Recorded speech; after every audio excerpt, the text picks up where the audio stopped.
ট্রাক্টরের ধাক্কায় মৃত্যু হলো এক ব্যক্তির। রবিবার রাতে ঘটনাটি ঘটেছে দক্ষিণ দিনাজপুর জেলার হরিরামপুরের পুরনো পোস্ট অফিস পাড়া এলাকায়। মৃত ব্যক্তির নাম রাজেন পণ্ডিত, বয়স ৪৫ বছর, বাড়ি হরিরামপুরের পুরনো পোস্ট অফিস পাড়া এলাকায়। জানা গেছে, গত রবিবার রাতে পোস্ট অফিস পাড়া এলাকায় রাস্তার পাশে বসেছিলেন ওই ব্যক্তি। সেই সময় হঠাৎ একটি ট্রাক্টর নিয়ন্ত্রণ হারিয়ে রাস্তার পাশে বসে থাকা ওই ব্যক্তিকে সজোরে ধাক্কা মারে। ঘটনায় গুরুতর আহত হয় ওই ব্যক্তি। এরপর স্থানীয়রা তড়িঘড়ি ওই ব্যক্তিকে উদ্ধার করে হরিরামপুর গ্রামীণ হাসপাতালে নিয়ে আসে। সেখানে প্রাথমিক চিকিৎসার পর রাতেই ওই ব্যক্তির মৃত্যু হয়। ঘটনায় শোকের ছায়া নেমে এসেছে মৃতের পরিবারে। এদিকে হরিরামপুর থানার পুলিশ ঘাতক গাড়িটিকে আটক করার পাশাপাশি গাড়ির খালাসি ও চালককে গ্রেফতার করেছে।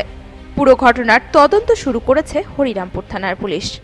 হরিরামপুর থেকে মহাজিদ হোসেনের রিপোর্ট, নিউজ টুডে।